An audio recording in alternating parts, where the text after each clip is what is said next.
Michel es un reconocido consultor en emergencias y preparación comunitaria. Sus estudios en Holanda, Japón y Estados Unidos, así como su trabajo en importantes empresas e instituciones públicas en el nivel local, regional y nacional, como lo son el Poder Ejecutivo y Legislativo. El trabajo directo con la comunidad le han permitido construir una amplia y destacada experiencia en este importante ámbito de seguridad pública. Es un destacado consultor, instructor y conferencista que durante los últimos años ha impulsado y promovido la creación de un sistema de número único en emergencias para Chile, el mejoramiento del sistema de combate de incendios forestales, el fortalecimiento de organización y entrenamiento comunitario y gobiernos locales, siendo fuente de consulta permanente de los medios de comunicación chilenos y extranjeros. El Parlamento y el Poder Ejecutivo en materias relacionadas con el proceso de modernización y nueva institucionalidad en gestiones de emergencia. A partir de esto, ha profundizado el conocimiento de las mejores prácticas institucionales y de gestión en países como Canadá y Estados Unidos, así como el uso de tecnologías actuales y emergentes asociadas, entre otros aspectos, el nuevo 111 de última generación. Sin más, saludamos a don Michel Denner, Dinamarca. Un aplauso para él. Bueno, también sabe harto de clima usted. Adelante. Muchas gracias. ¿Voy a usar esto? ¿Sí? A ver ahí. 1, 2, 3. ¿Sí?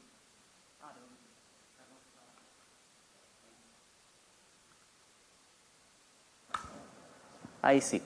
Hola, muy buenas tardes. Muchas gracias a Ares y a Humberto, con quien hemos estado en contacto incluso desde el principio, cuando empezaron a elaborar su proyecto. Así que muy contento de poder compartir con ustedes hoy día. Y quiero partir ya directamente a la materia de la exposición. Parte de lo que conversamos con Humberto en su momento era poder exponer algunos aspectos y en lo cual voy a ir dividiendo mi exposición. Uno tiene que ver, obviamente, con el objetivo principal, que es conocer cuál es el desafío pendiente que tenemos en materia de emergencia y la importancia del nivel local. Pero este tránsito en mi exposición va a ir desde algunos aspectos conceptuales, la construcción de un lenguaje común, algunos mitos y verdades, porque la verdad es que mucho hablamos del tema emergencia, pero pocas veces nos hemos detenido a poder aclarar algunos elementos. Y muchas veces damos por entendido que lo que yo entiendo, o lo que entiende mi vecino, o lo que entiende la ONG, es lo mismo, por un elemento donde finalmente quizá estamos pensando que la definición que está detrás es diferente. Y por lo tanto terminamos ocupando a veces las mismas palabras, los mismos conceptos, pero cada uno le da un significado diferente. Y por lo tanto, parte de lo que vamos a hacer entonces hoy día es poder compartir con ustedes algunos elementos que tienen que ver con eso, con lo conceptual, con algunos temas que tienen que ver con lo institucional, con lo que de una u otra manera se habla de lo que son los sistemas modernos de emergencia, o los que uno podría llamar como sistemas que para nosotros son referentes, que habitualmente decimos, bueno, ¿por qué en tal lado lo están haciendo así? Humberto señalaba algo, por ejemplo, que tenía que ver con el trabajo que yo he hecho durante los últimos 10 años en los sistemas 911. Y ahí les voy a dar, por ejemplo, hay un ejemplo concreto respecto de cómo uno entiende una cosa, pero finalmente no nos hemos puesto de acuerdo en qué comprendemos, por ejemplo, todos por 911. En Chile, habitualmente, se piensa que es un número único, que es solo un número. Y que, por lo tanto, la solución va entonces, cuando construimos esa definición, la solución sería tener un número. Pero la verdad es que detrás del 911 finalmente hay un concepto que tiene que ver con integración, con interoperabilidad, y hoy día, producto de las tecnologías, con la construcción de inteligencia en tiempo real, con el uso de las nuevas plataformas, pero en definitiva estamos hablando de un sistema, un concepto de integración e interoperabilidad que ya lleva 50, en este momento, en este mes, está cumpliendo 51 años de existencia, y en el caso de Inglaterra, que no era el 911, tiene ya prácticamente el concepto de integración detrás de un número único, tiene ya cerca de 80 años. Entonces, la idea es poder compartir estos elementos que tienen que ver muchas veces con aquella capa que uno no ve de la casa. Nosotros vemos la casa y podemos decir la casa es muy linda y es muy segura, pero lo que no estamos viendo es que quizás lo más importante en materia de seguridad de esa casa tiene que ver con los cimientos. Lo que yo quiero compartir con ustedes hoy día tiene que ver un poco con eso, para que terminemos en definitiva conociendo los cimientos y comprendiendo que hay una base, hay elementos que son técnicos, que llevan décadas probadas y que finalmente son los que llevan a decir, más allá del discurso, por qué la organización comunitaria, por qué la comunidad organizada y entrenada son un eslabón fundamental.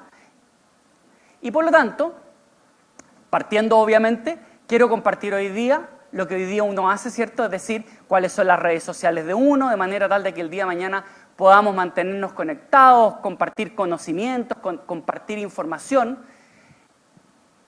Un elemento que no deja de ser importante, porque hoy día, de hecho, los sistemas 911 de nueva generación establecen elementos asociados a la inmediatez, la disminución de los tiempos de respuesta, pero también la inmediatez de la información.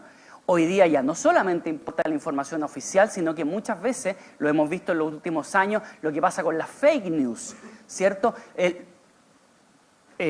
Recuerdo el caso, por ejemplo, de los incendios forestales del 2017, cómo una fotografía que no correspondía ni al momento, cómo era de otra época, de otro lugar, terminaba impactando lo que era el bienestar de la comunidad.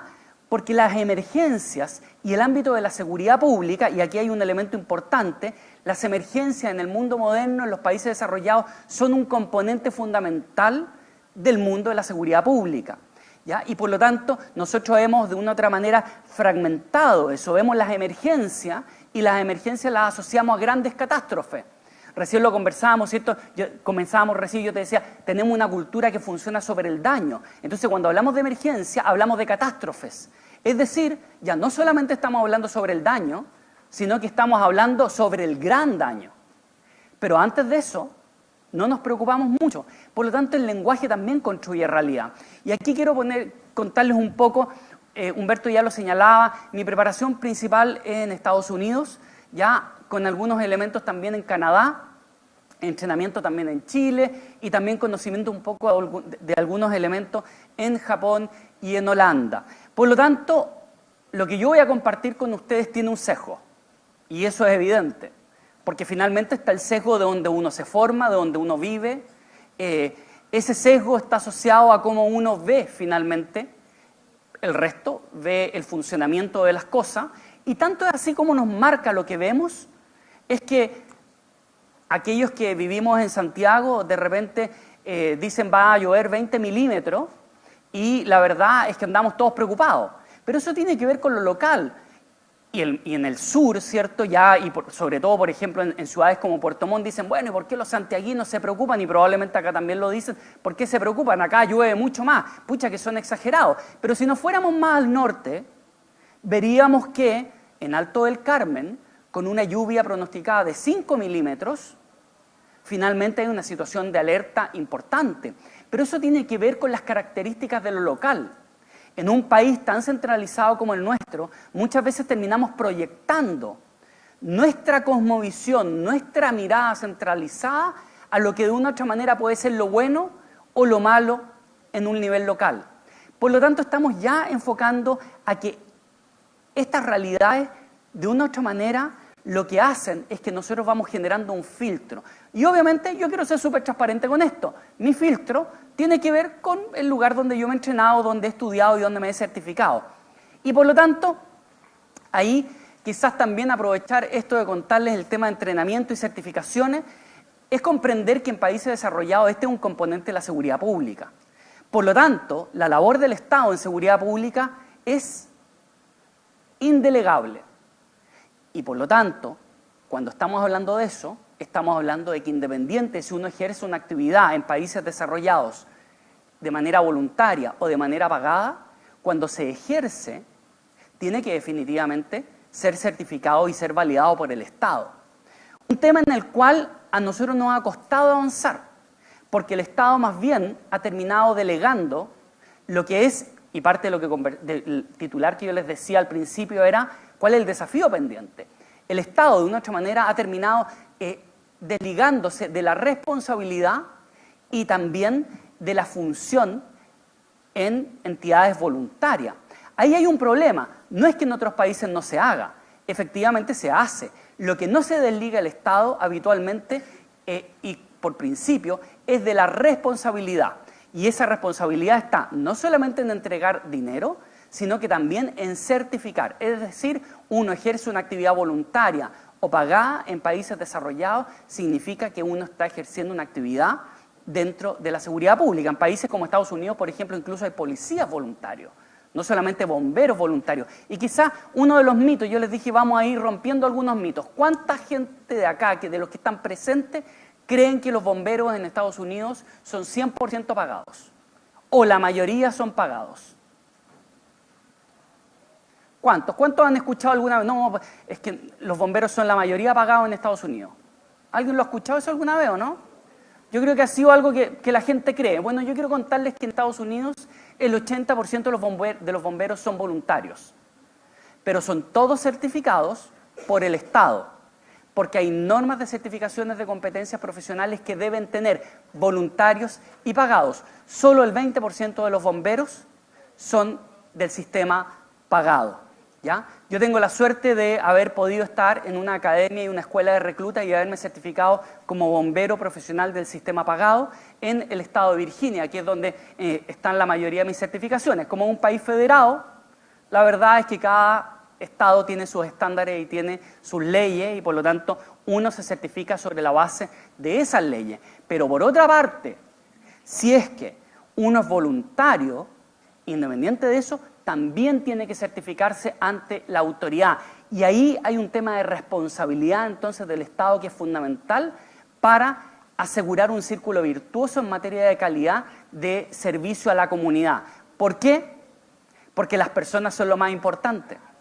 Si uno hablara en términos de servicio, podríamos hablar de que desde el punto de vista de gestión es un modelo que está enfocado al cliente.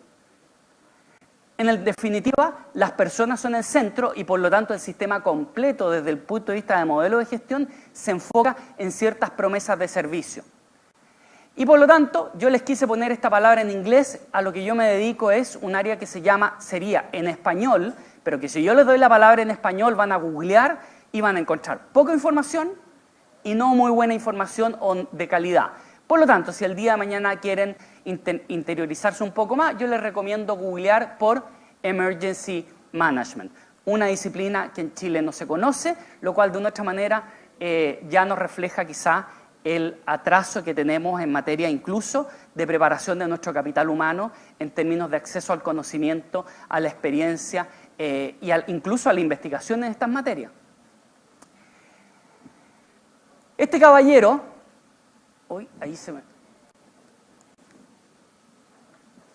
Don Heráclito, filósofo griego, decía que lo único constante es el cambio. Algo sumamente complejo, porque finalmente, y ustedes habrán escuchado, la resistencia al cambio. Por lo tanto, uno a veces se pregunta y dice, bueno, pero ¿por qué no tenemos un número único de emergencia? Resistencias al cambio. Porque la verdad es que les voy a poner un ejemplo. Ecuador tiene 911. Más de 10 países en América Latina tienen el número 911. Probablemente en los próximos años este número se va a transformar en un número regional, es decir, más allá del país donde uno esté, marca independiente cualquier país, como en el caso de Europa. El 112 es un número único en el cual, independiente que puedan existir números locales, uno lo marca en cualquier país de Europa y se va a conectar con los servicios de emergencia. Porque en definitiva, cuando tenemos un número único, volvemos. El centro son las personas. Por lo tanto, lo que busco es que la comunidad se comunique con el Estado y sea el Estado el que finalmente termine respondiendo y no dejar la responsabilidad al ciudadano a que en un momento dado de estrés, de congoja, de preocupación, de inseguridad, tenga que estar pensando a quién llamo. Por lo tanto, siempre ese principio es sumamente importante. Las personas son el centro, son lo más importante y los sistemas modernos se enfocan en eso. Y lo primero es que parten de ahí. Y por lo tanto, cuando estamos hablando de un sistema como el nuestro, requiere enfrentar el cambio, pero debemos comprender que lo único constante es el cambio. Albert Einstein decía, es insano hacer lo mismo una y otra vez y esperar resultados diferentes. Y por lo tanto, no solamente basta vencer las resistencias al cambio, implica reconocer que si no cambiamos las formas de hacer las cosas, no podemos esperar resultados diferentes. Los resultados no son obra de la magia, son obra del esfuerzo, son obra del cambio permanente. Yo recuerdo, alrededor del 2003, una de las certificaciones que hice en Estados Unidos era EMT, Emergency Medical Technician, técnico en emergencias médicas. Es la certificación que se utiliza para tripular ambulancia. En ese tiempo, una de las cosas que nos decían en la certificación era el torniquete no se utiliza. Claro, pero ¿qué es lo que pasó? Como las certificaciones y las normas están basadas sobre ciencia, sobre conocimiento, pero además hay un grado de responsabilidad importante. Esa certificación, el procedimiento, la norma, el entrenamiento, termina protegiendo al interventor. Por lo tanto, si yo me normaba y me certificaba bajo ese estándar y yo no aplicaba un torniquete, era porque tenía el respaldo del Estado que a mí me decía, por ejemplo, no aplique el torniquete. Es decir, si esa persona tenía alguna consecuencia o el día de mañana me demandaba porque yo había hecho una intervención, lo que iba a hacer el tribunal era preguntar, bueno, ¿usted está certificado? Sí. ¿Cuál fue el procedimiento que siguió? Y la contraparte va a llegar y va a decir, sí, pero es que había que aplicar torniquete. Sí, pero ¿sabe qué? Y por lo tanto lo que venía después probablemente no era que yo me hubiese perjudicado, sino que lo que ocurría era que se mejoraba el procedimiento. Por lo tanto, debemos comprender que los sistemas normados no solamente aseguran la calidad al ciudadano, sino que también generan protección para los interventores. Porque esa protección viene de la norma, la certificación, la firma y el timbre por parte del Estado, que finalmente es el último responsable y el responsable más importante en materia de seguridad pública. Por lo tanto, debemos cambiar la forma de hacer las cosas si es que queremos avanzar. Y eso es válido hace 50 años, hoy día, y va a ser válido en los próximos 50 años, va a ser válido siempre. Lo que no vamos a hacer hoy día y lo que no voy a hacer hoy día es reinventar la rueda. Por lo tanto, parto señalándoles que lo que yo les voy a contar es simplemente compartir cosas que existen. No es algo que cuando yo venía manejando acá dije, no, ahora se me ocurrió esta teoría y voy a vender aquí, voy a decir, esta es mi teoría y le vamos a poner la teoría a Michel Deleuze. No, todo lo que voy a compartir, y por eso les puse primero, si quieren saber más, busquen y googleen por Emergency Management, voy a compartir cosas que son parte de la formación y del entrenamiento que uno puede obtener en otros lugares y que principalmente son elementos en realidad bastante difundidos a nivel internacional. Y aquí quiero compartir un elemento y rápidamente, puede que quienes están más atrás no puedan verlo bien, pero yo se los voy a ir leyendo. ¿Cuáles son los 7 problemas habituales al momento de gestionar la emergencia? Quiero plantearles 7 puntos. Se los voy a ir leyendo y les voy a pedir que en cosa de segundos ustedes vayan diciendo respecto de su vivencia, lo que hayan visto en la tele, lo que hayan vivido como un interventor, lo que hayan vivido como autoridad pública, si es que encaja o no esta afirmación. La primera, demasiadas personas reportando a un supervisor, un jefe y un montón de gente a la cual hay que darle instrucciones. Sin mayor claridad respecto a algún estándar de cuántas personas reportan a un supervisor, por ejemplo. Diferentes estructuras de organización frente a una emergencia. Es decir, diferentes organigramas, diferentes formas de organizarse. Falta de claridad en las líneas de autoridad. ¿Quién manda? Falta de estructura para la planificación coordinada de los organismos. Nuevamente un organigrama que con claridad nos coordine, nos estructure, que además haya claridad en las líneas de autoridad. Falta de información fiable del incidente. ¿Qué es lo que pasa? ¿Qué es lo que está pasando? ¿Qué es lo que va a pasar? ¿Qué es lo que se viene? Insuficiencia en las comunicaciones e incompatibilidad. Yo pertenezco a una ONG, ¿me puedo comunicar por radio con carabineros, con los bomberos? O soy bombero, ¿me puedo comunicar con el SAMU? ¿Me puedo comunicar con la MUNI desde mi portátil, desde mi radio en terreno? Por ejemplo, interoperabilidad. Integración de las comunicaciones, resistencia, resiliencia, robustez, que son parte de los elementos que se denominan asociados a comunicaciones críticas. ¿Tenemos compatibilidad en materia de las tecnologías que utilizamos en cuanto a comunicaciones, por ejemplo? Diferente terminología entre los organismos y falta de claridad u objetivos especificados para los incidentes o ante los incidentes. ¿Cuántos creen que más de una de estas afirmaciones es parte de algún tipo de problema que vemos habitualmente en nuestras emergencias? ¿Alguien dijo todo? ¿Sí? ¿Creen que todos? ¿O al menos la mayoría? ¿Sí? Bueno, quiero contarles que estos 7 elementos son parte de las lecciones aprendidas que se hizo un trabajo el año 1970 en California a raíz de un incendio forestal. Y aquí quiero, además, aprovechando de que es una palabra que se está utilizando mucho en Chile, señalarles que lección aprendida es lección adquirida y cambio realizado. Si no hay cambio, no hay lección aprendida. Es decir, no porque uno lo ponga en el documento, aprendimos que necesitábamos tal elemento. Si ese elemento no está, no hay lección aprendida. A mí me preocupa que hoy día la palabra lección aprendida se esté utilizando demasiado, porque finalmente muchas veces se dice es que las lecciones aprendidas nos arrojaron y uno finalmente no ve cambio. ¿Ya?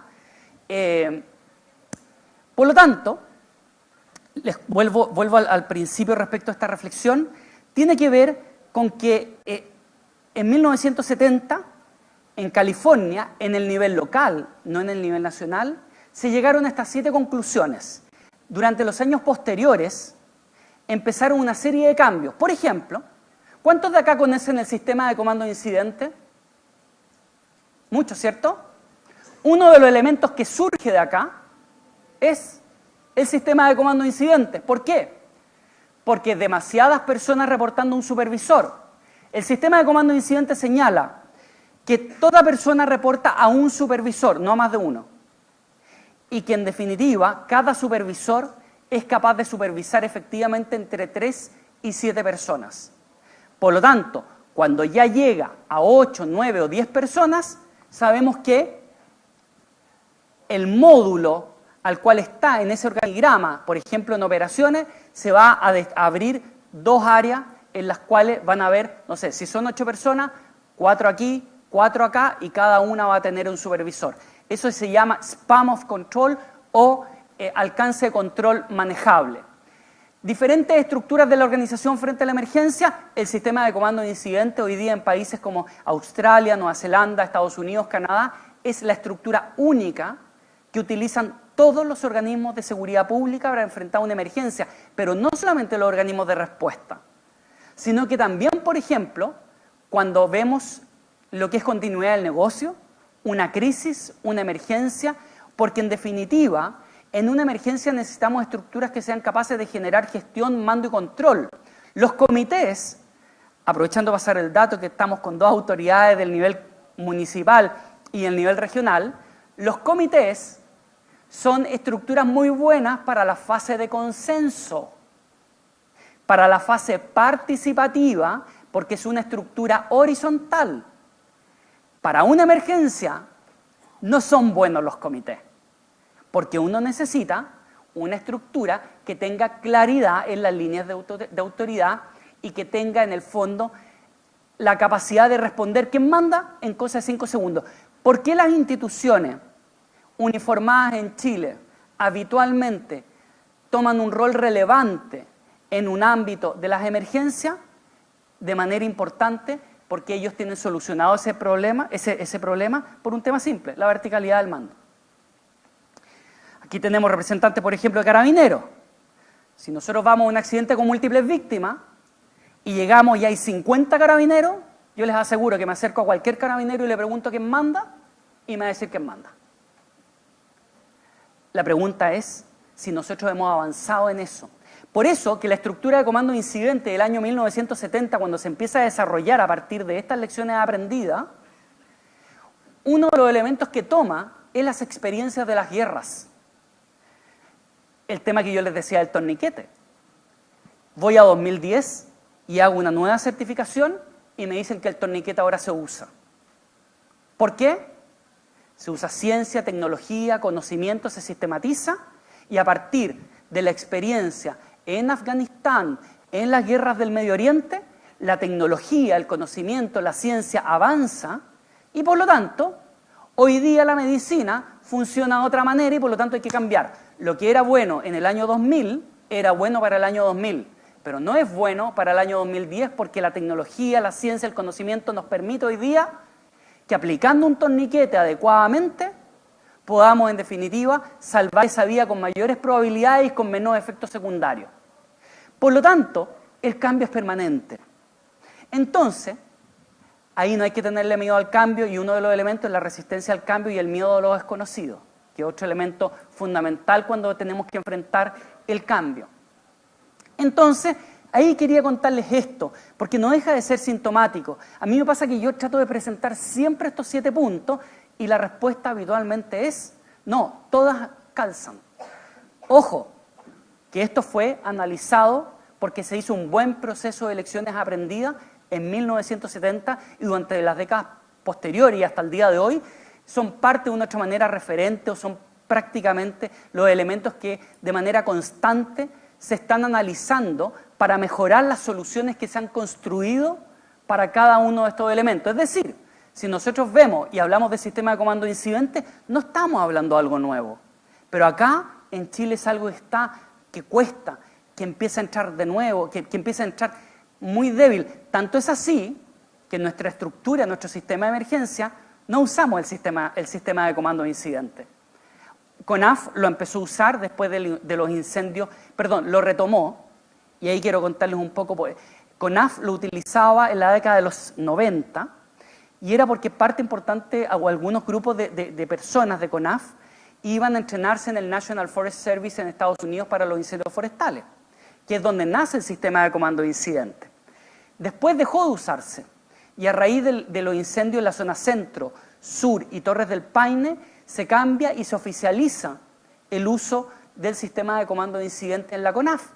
Pero si uno toma la experiencia, nos vamos a dar cuenta que esta es una estructura única para manejar emergencias por parte de todas las instituciones. Entonces, no nos sirve mucho que solo CONAF avance en esa materia, sino que es fundamental que todos avancemos, ¿ya? Eso nos ayuda, entre otras cosas, a tener un lenguaje común. Si yo trabajo en una municipalidad, puedo trabajar en la municipalidad de acá y decido en un momento dado me cambio a Santiago y me voy a ir a la municipalidad de La Reina. La verdad es que probablemente, como hay una estructura común para funcionar, hay un lenguaje común, las estructuras comunican y ese lenguaje común me permite insertarme en otra municipalidad. Si lo pensamos en cada una de nuestras organizaciones donde trabajamos, donde estudiamos, hay una estructura común. Si estoy estudiando en una universidad, en un instituto profesional, centro de formación técnica, sé que tengo un profesor que ya es una autoridad, tengo un jefe de carrera, hay un rector, hay gente del ámbito de dirección estudiantil, del ámbito que se relacione con el tema más bien de orden social. O sea, hay una estructura que ya está metida entre nosotros. Eso en materia de nuestro sistema de emergencia es algo en lo cual tenemos que avanzar todavía. ¿El lenguaje construye realidad? ¿Han escuchado esa frase? ¿Ustedes creen que el lenguaje construye realidad? A veces tanto lo decimos que termina construyendo realidad. Y ahí Y eso significa, entre otras cosas, que tiene que ver con la perspectiva de cómo vemos. Y es parte de lo que vamos ahora a entrar a derribar algunos mitos. Pero aquí es muy importante porque no todos estamos en la misma posición y por lo tanto, como no estamos en la misma posición, no vemos necesariamente las cosas de la misma manera. Es decir, si yo soy víctima, no veo la emergencia de la misma manera que la ve un rescatista. Muchas veces se dice, a mí me ha tocado verlo, por ejemplo, de repente con gente que trabaja en el ámbito público, sobre todo, y que dicen, empiezan de repente y se dice, ¡ay, por qué! Pero si ese alcalde, o ese jefe de departamento, o ese jefe de emergencia, ¿a cuántas emergencias habrá ido para poder hablar de emergencia?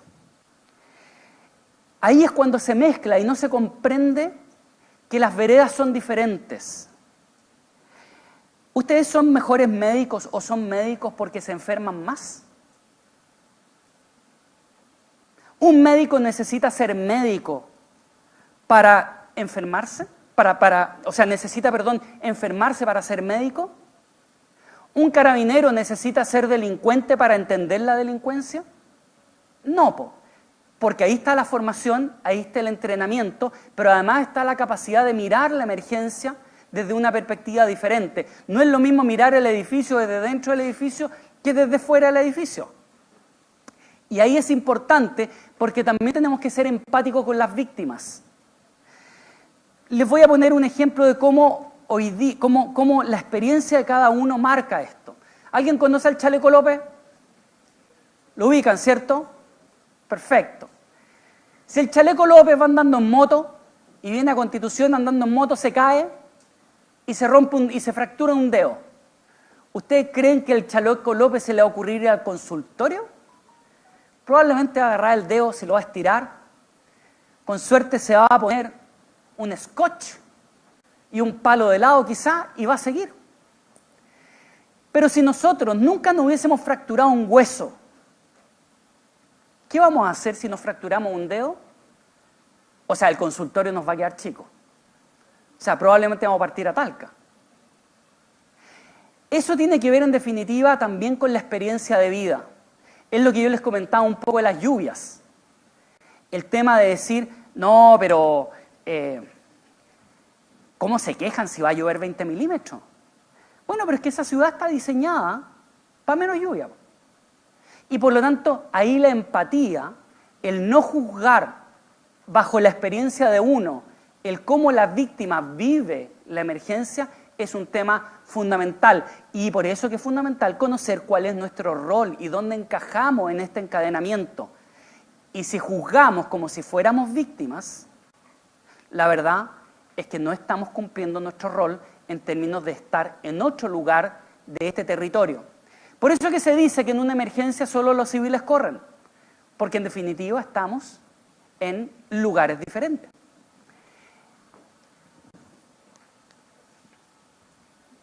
Construir un lenguaje común implica que de a poco vamos entendiendo las cosas, los símbolos, sin darnos cuenta. Yo les aseguro que todos saben, independiente de cómo está escrito eso, qué significa. Yo les aseguro que si ustedes van por una calle y de repente miran y ven una luz roja repentina, van a frenar sin pensarlo, sin entrar a traducir.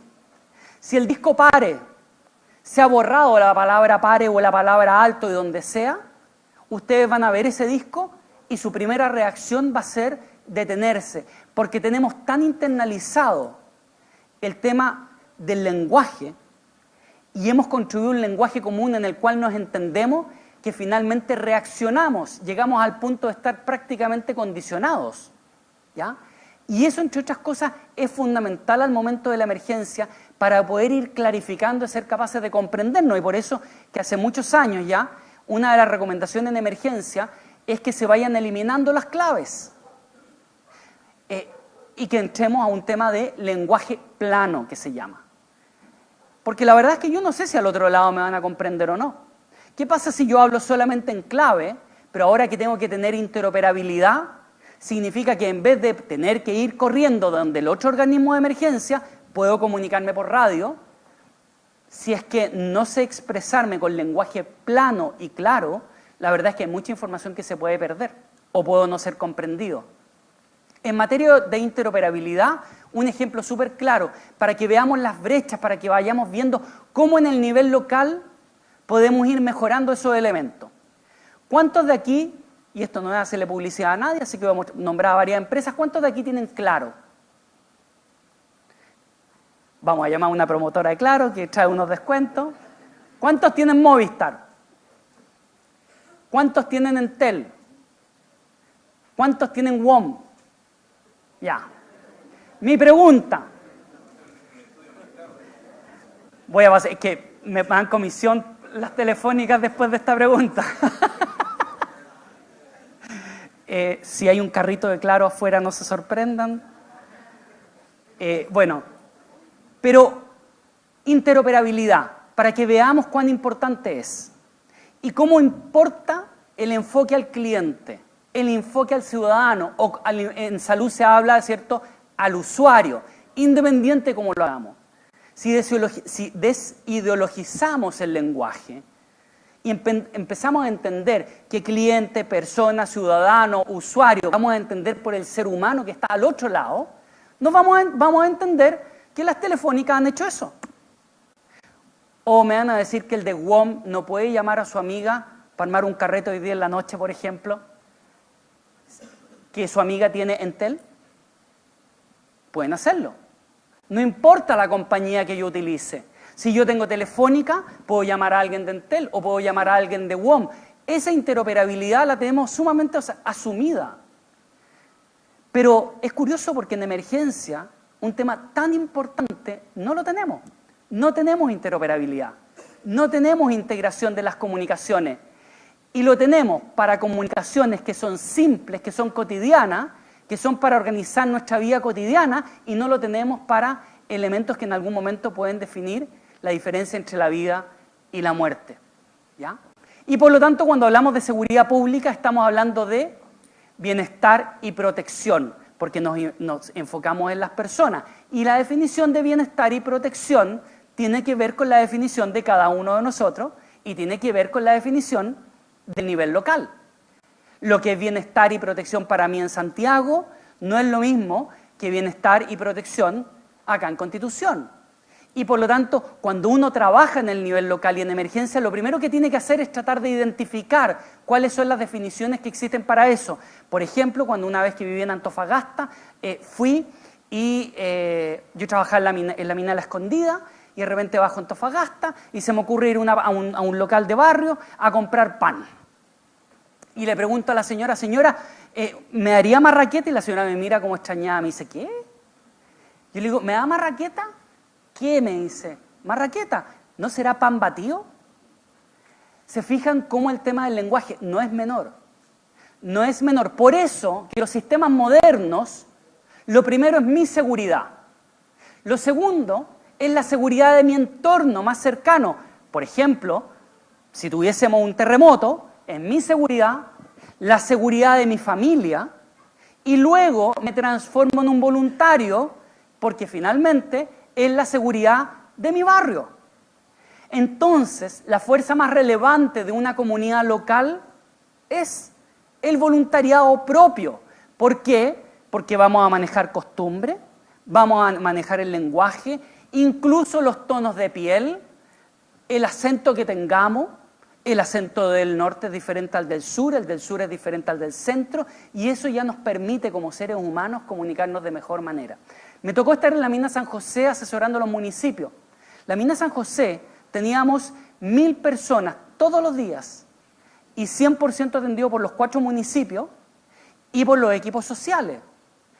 Y la primera conversación que se entablaba, si hubiéramos llevado gente de otros lados, pensando que aquí lo que se necesitaba más era la tecnocracia, es decir, ponemos la tecnocracia por sobre las personas, era implicar, bueno, traigamos la persona con mejor currículum, que venga, no sé, de Puerto Montt, que venga la típica, que venga de Santiago y aparecen los equipos de Santiago. Sí, pero cuando nosotros teníamos el asistente social de la MUNI, la primera conversación que había era, que primero, algunos se conocían con los familiares de los mineros en Atacama, de los 33. otros había conversación. Po. ¿Y dónde vives tú? No, yo vivo en tal lugar. Ah, sí, en la plaza, y aquí, y allá. O sea, había una forma de comunicarse, porque había un territorio común. Se hablaba de la familia minera. Eso tenía una mirada, tenía una definición. Si a mí me decían familia minera, yo no entendía nada. Entonces, ahí hay definiciones y por lo tanto hay un capital que si uno lo toma, lo ordena, lo pule, es un eslabón y es el eslabón más importante en materia de emergencia. Miren esto.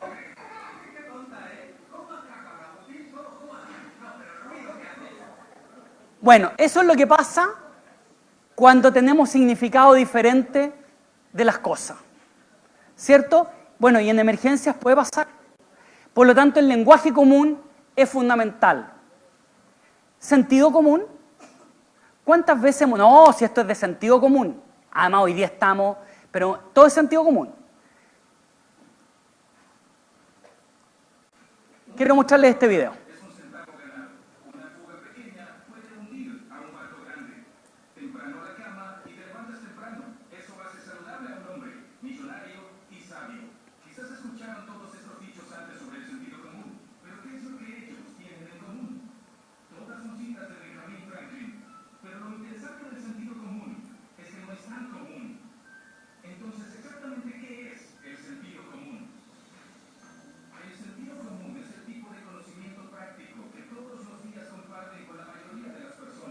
Ya sea para saber cuándo cruzar una calle, qué vestir para el trabajo o decidir qué comer.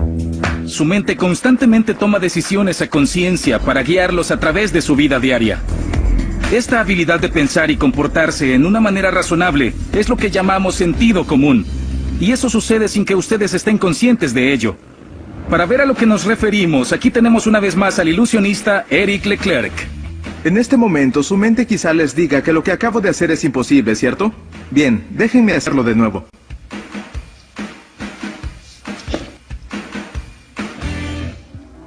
Entonces, ¿cómo lo hizo? Resulta ser que cuando se trata de cuerdas y sentido común, lo que ven no es siempre el nudo que les enseñan.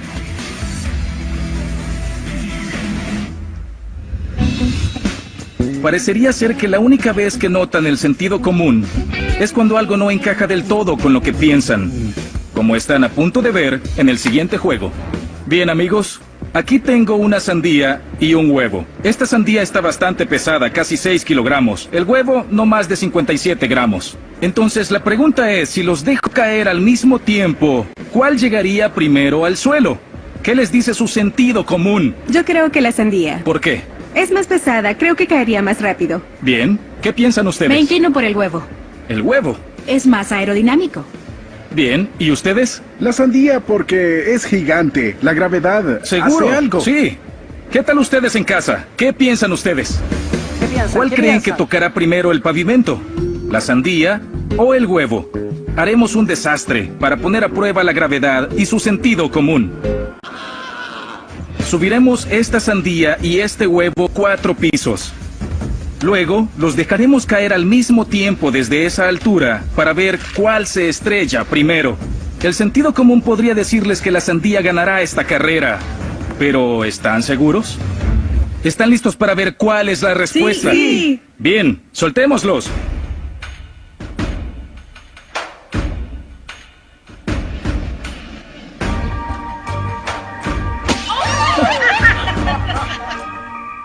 ¿Vieron un ganador claro? Si se lo perdieron, lo pondremos en cámara lenta para ustedes.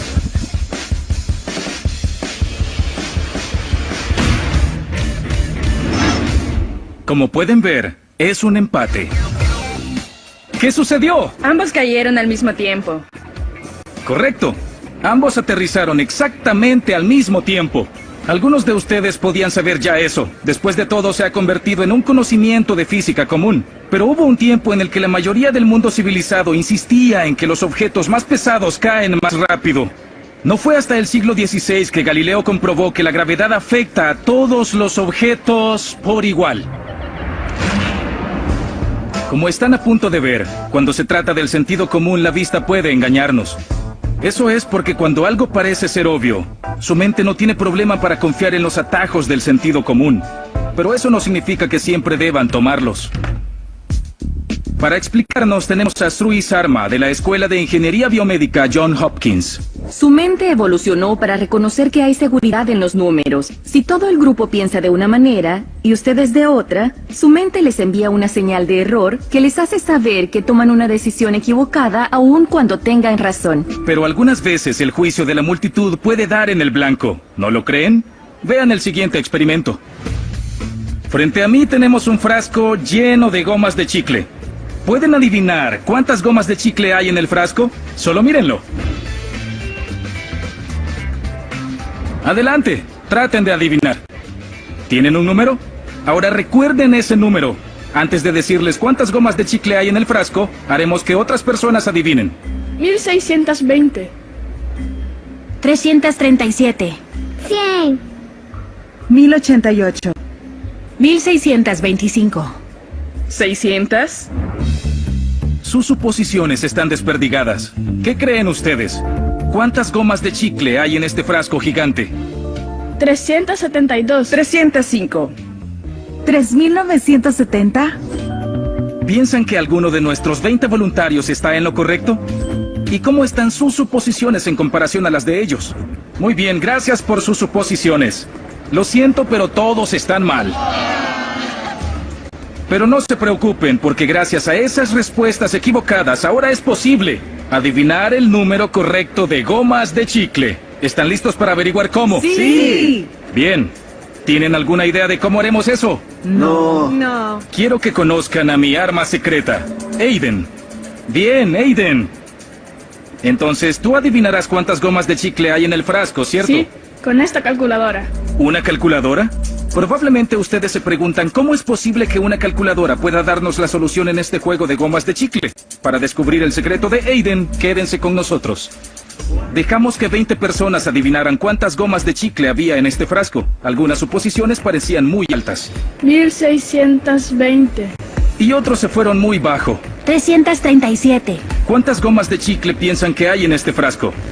Es probable que estén equivocados, al igual que nuestros voluntarios. Pero no se sientan mal.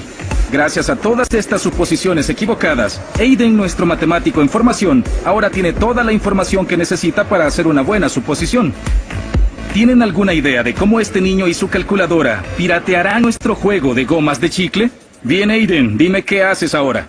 Es simple. Yo sumo todos los números y luego los dividiré entre 20. Entiendo. Dejaré que te concentres. Aiden, calcula la suposición promedio de las personas. ¿Ustedes piensan que hay una sabiduría en lo que hace? ¿Y cuál es el promedio?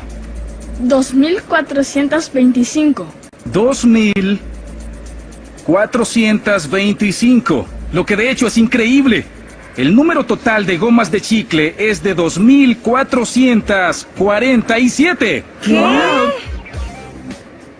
Son 22 gomas de chicle menos que su total. ¿Qué locura es esa?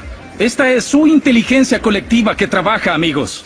Los resultados son muy impactantes. Y ustedes podrían preguntarse, ¿cómo es que el promedio de las suposiciones del grupo es mucho mejor que cualquier suposición individual? La sabiduría de la multitud sucede porque hay la misma cantidad de personas que subestiman el número, 200. así como hay personas que sobreestiman el número. 11.986. Y estos errores de cálculo se anulan entre sí. Hasta ahora han visto cómo el sentido común puede llevarlos por el mal camino y cómo la sabiduría de la multitud puede mantenerlos por el buen camino. Cuando se les presenta un problema, su mente naturalmente se enlaza para utilizar atajos para ahorrar tiempo y energía. Estos atajos permiten a su mente contestar rápidamente y con seguridad. El problema es que contestar en base a experiencias pasadas, al utilizar lo que llamamos sentido común, deja abierta la posibilidad que no estén en lo correcto, especialmente si su información es defectuosa o no está actualizada. Bien, ahora que vieron cómo se hace este juego, les tenemos una pregunta solo para ustedes. ¿Querrán ponerse su gorra para pensar para resolver este rompecabezas lógico? ¿Están listos? Hay 3 habitaciones y ustedes deben entrar en una de ellas. En la primera habitación hay asesinos que esperan para matarlos. En la segunda habitación hay un león que no ha comido en 3 meses. En la tercera habitación hay un fuego arrasador. ¿Cuál habitación escogen? ¿Tienen su respuesta? Regresemos con Ben y veamos qué es lo que dicen las personas en la calle. ¿Cuál habitación escoges? El fuego, porque podría haber fuego en una chimenea. No, no es una chimenea. Intento leer tus ojos y ver si... No lo sé, no me dices nada. Creo que podría enfrentarme a algunos asesinos. Eliminas a los asesinos. Sí. Bien. ¿Qué tal ustedes en casa? ¿Se arriesgan con los asesinos? ¿El infierno? ¿O el león? Si escogen la habitación 2, vivirán para concursar de nuevo. Como dijimos, el león no ha comido en 3 meses, lo que significa que está tirado en el piso, muerto. Está muerto. No ha comido en 3 meses. Aunque el sentido común nos lleva a creer que siempre tenemos la razón, estos atajos mentales que todos tomamos, de hecho, pueden impedirnos tener una visión más amplia. Estas preguntas revelan cómo su sentido común puede llevarlos a pensar tonterías, pero todos estos defectos existen por una razón, y hasta puede ayudarles a crear cosas asombrosas como esta. Las investigaciones muestran que lo que llamamos sentido común está influenciado profundamente por dónde viven en el mundo. Así que su sentido común podría no ser el sentido común de alguien más. Pero de nuevo, la mayoría de los errores del sentido común son universales. Rápido, saquen su lengua y toquen su nariz. En este momento, ¿intentan hacer esto? Todo lo que debían hacer es esto. Los engañé. Sin duda, el tema del sentido común es importante, pero no nos olvidemos de la vereda en la cual estamos. Decíamos, cierto, que no porque me enfermo más, soy o voy a ser un médico, o voy a ser mejor médico, o voy a llegar donde el médico y le voy a decir, bueno, ¿cuántas veces se ha enfermado usted? Ah, entonces se ha enfermado muchas veces, por lo tanto, usted tiene mucha experiencia. Hay que diferenciar lo que es la experiencia de la vivencia. Y aquí en materia de sentido común, es donde probablemente el cambio más importante está en el nivel comunitario, porque los cambios a nivel nacional son súper complejos de realizar, porque si ya hay resistencia al cambio en el nivel local, imagínense las resistencias que puede haber en un nivel nacional. Sentido común. Después del año 2010, se transformó en sentido común que frente a un terremoto, la primera acción era evacuar. En un país como Chile, donde la mayoría de las estructuras, parte importante sobre todo de las ciudades grandes, la zona urbana, son antisísmicas, lo que se enseña es conoce el lugar donde te encuentras, tu lugar de trabajo, tu escuela, tu casa. Si es antisísmica, la primera acción frente a un terremoto es permanecer al interior. Por otra parte, los datos dicen que la mayoría de las personas lesionadas en un terremoto, cuando estamos en países con estructuras antisísmicas, se dan en el exterior. Pero ¿por qué se generó en sentido común de que frente a un terremoto, y si aquí hubiese un sismo, lo más probable es que la primera reacción, sin pensar sería por parte de nosotros salir y debo decirles que afuera también está temblando? Porque va a estar temblando en todos lados aquí en la región. Es porque probablemente no hemos diferenciado la importancia de procesar la información como lo hace el médico y nos hemos comportado más bien como paciente o incluso quizás como curandero. Ahí es donde tenemos que hacer la diferencia. De hecho, la primera acción, que es evacuar, se hace frente a un incendio, frente a una emanación de gas o frente a un maremoto, pero no frente a un terremoto cuando estamos en una estructura que ha sido, en este caso, en el caso chileno, ha sido construida probablemente desde al menos la década del 70, quizá un poquito antes, que es cuando se desarrolla ya la norma sísmica. Por lo tanto, tenemos que tener ojo con el tema del sentido común. El nuevo sentido común es el trending topic. El nuevo sentido común es la fake news. Es tener un Twitter y hacerle retweet. Y en Twitter, además, mientras más rabioso sea el tema, más rápido le hacemos retweet. Entonces, tenemos que tener cuidado porque aquí, cuando hablamos de una emergencia, cualquiera que sea, no solamente una catástrofe, sino que algo que aflige a una persona, nosotros somos corresponsables socialmente de cómo se maneja eso. Cuando yo hago un retweet y ese retweet implica lo que nos pasó el año 2017 con el tema, por ejemplo, de estas imágenes falsas, ojo, pero no nos estamos tomando el tiempo para procesar esa información y verificarla. Por lo tanto, es fundamental comprender esa diferencia con el tema del sentido común. La comunidad, en general, el televidente podrá operar sobre el sentido común, pero cuando estamos en el mundo de la emergencia, en el mundo de la seguridad pública, no podemos operar sobre el sentido común. En el ámbito, por ejemplo, de lo policial, en los países en inglés se llama Rules of Engagement. ¿Cuáles son las reglas de disparo?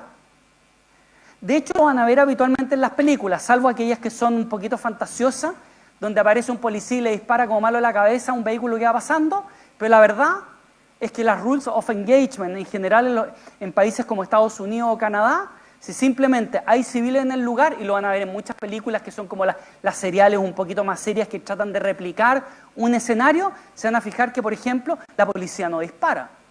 Y por lo tanto tiene que ver con que si nosotros viéramos como sentido común, y probablemente sería la presión de la comunidad, sería, ¿y por qué no le dispararon? ¿Y por qué no le dispararon? Claro, eso es re fácil decirlo al otro lado del televisor. Pero cuando uno está en la calle, y si no fuese uno el carabinero, sino que simplemente fuese un espectador, y empieza a ver que finalmente el carabinero empieza a dispararle como malo en la cabeza y a vaciar el cargador en un delincuente que corre, la verdad es que ahí cambiaría nuestra perspectiva, porque habríamos cambiado nuestro lugar desde mirar esto por la tele a estar en la escena misma. Por lo tanto, ojo con el tema del sentido común, porque en esta pega uno de los elementos fundamentales es hacer siempre lo correcto. Y hacer siempre lo correcto implica muchas veces tomar el camino difícil. Ahí es donde un poco nos separamos en materia de vereda. No es separarnos en tema de vereda y ponernos más arriba, sino que separarnos de vereda, ¿ya? Las prioridades es salvar y proteger vidas. Y les voy a poner un ejemplo con nuestras evacuaciones.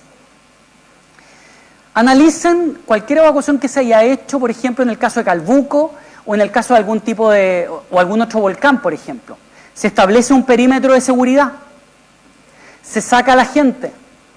La gente asustada porque el volcán está haciendo erupción, sale y, como dicen, corre por tu vida, ¿cierto? Y por lo tanto viene un tema súper natural, que es nuestro sentido de supervivencia. Salen, y si este es el perímetro, yo salgo del perímetro, estoy acá. ¿Qué es lo que logro ya cuando estoy en una zona segura? Me tranquilizo y empiezo a pensar. Y en ese momento, ¿en quién pienso? En los animales. Porque puede ser mi gatito, mi perrito, que tiene nombre, tiene apellido, tiene su personalidad y lo he transformado en un miembro de la familia. O puede ser la vaquita, que es parte de mi supervivencia porque me da leche todos los días, o porque es parte de mi economía familiar. Y por lo tanto, ¿cuál va a ser mi acción cuando yo esté aquí y nadie se haya preocupado de los animales? Exactamente. Y por lo tanto, ¿cuál es lo primero que nos ocurre cuando hacemos evacuaciones? Es que todavía no hemos internalizado eso, y lo que ocurre entonces, empieza la presión. A mí me tocó de hecho verlo personalmente en Cauye, pero ha pasado también en el volcán Cauye, en el cordón Cauye en realidad. Pero pasa generalmente, y ahí empieza la presión. Entonces, como autoridad pública y organismo de emergencia, digo, de aquí para allá no pueden pasar. La acción inmediata después, cuando empieza la presión, a mí me tocó de hecho ver en un albergue, me tocó ver una protesta de la gente. Y como ya se había perdido la confianza, porque en definitiva no sacaron a mi animalito y me decían que ellos le iban a dar comida y no yo, dije no, que mis ojos lo vean.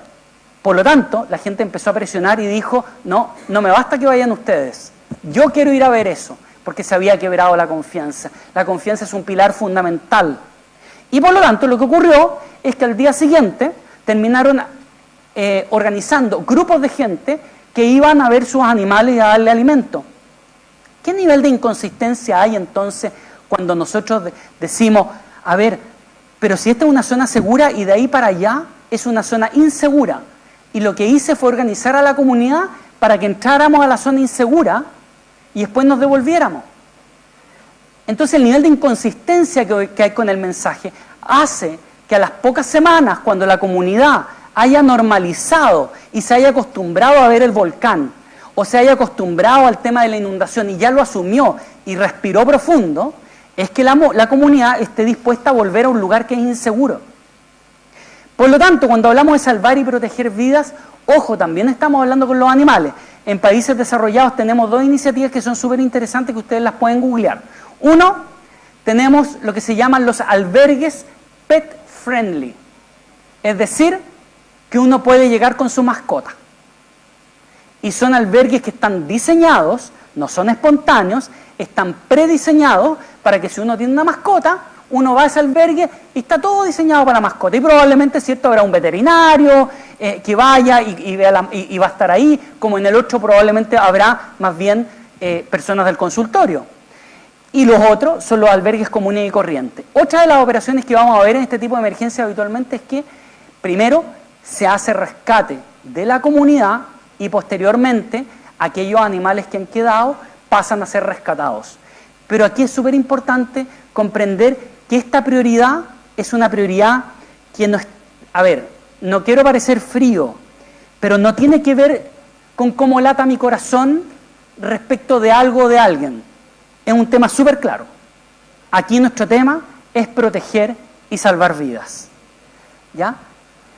Proteger la propiedad, los bienes y el medio ambiente. Cuña súper mala. Las cosas materiales se recuperan. Es la frase más poco empática que yo suelo escuchar en emergencia respecto de las víctimas. No es cierto. Hay cosas materiales que no se recuperan porque son cosas que tienen sentido para esa persona. El álbum de fotos, el álbum de fotos del matrimonio, los zapatitos tejidos del hijo menor, el recuerdo del padre o la madre fallecida, el cuadro que tenía un significado especial, el mueble que heredé de mi abuelita. No es cierto. Las cosas tienen sentido. La casa tiene un elemento de vivencias, por lo tanto hay que tener mucho ojo también con lo que se dice en términos de comprender que debemos salvar vidas, proteger la propiedad y el medio ambiente y también proteger la economía.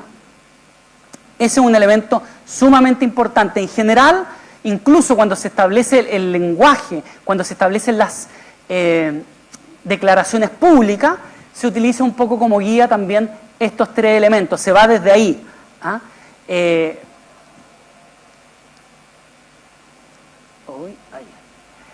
Hoy esta no se ve mucho, pero bueno, emergencias y gestión. Y quiero hacer un pequeño resumen. Uno, da lo mismo el origen, causa, magnitud. La verdad es que va a depender de cómo eso afecte a las personas. Por lo tanto, cualquier tipo de incidente, independiente del origen, magnitud, duración, complejidad, todo tipo de riesgos y peligros. Los riesgos y peligros que hay aquí no son los mismos riesgos y peligros que hay en otro lado. También lo que tiene que ver con la continuidad operacional del negocio o la continuidad operacional de funciones básicas. ¿Cuáles son las funciones básicas que sustentan el funcionamiento en nuestra localidad? Desde la luz, el agua, en algunos lados será el agua potable rural, en otros lados será la empresa X, etc. Por lo tanto, es un elemento importante. Continuidad del gobierno, que tiene que ver con la continuidad del liderazgo. En una empresa sería la continuidad de gobierno de la empresa. En el caso de una localidad como Constitución, la continuidad de gobierno, por ejemplo, del municipio.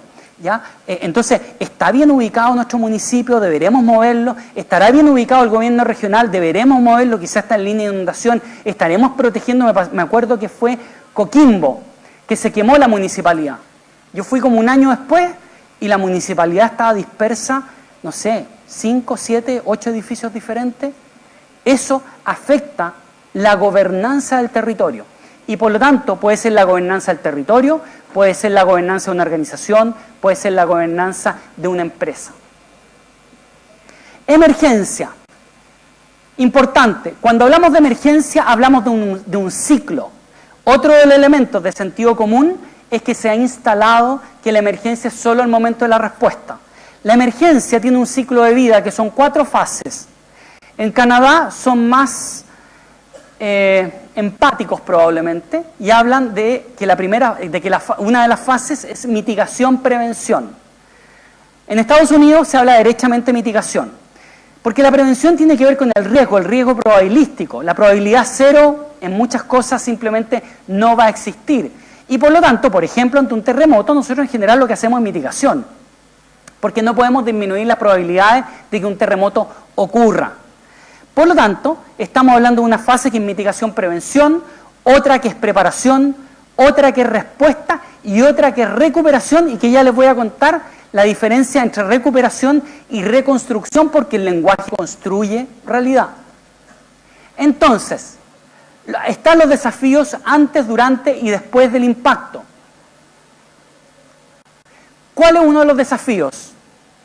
Prevenir, construir una cultura de prevención es una buena frase, pero si la prevención tiene que ver con el riesgo es probabilístico, podemos llegar a que de los 8.000 personas que mueren al año por infarto en Chile, al corazón, lleguemos a 0, la verdad es que parece imposible, y la verdad es que probablemente es imposible. Entonces, ¿es todo prevención? No es todo prevención. Probablemente lo que deberíamos construir es una cultura de anticipación, porque si anticipo, voy a prevenir y mitigar mejor, voy a prepararme mejor, voy a responder mejor y me voy a recuperar mejor. Es decir, en el caso de los infartos, voy a comprender que la prevención no basta.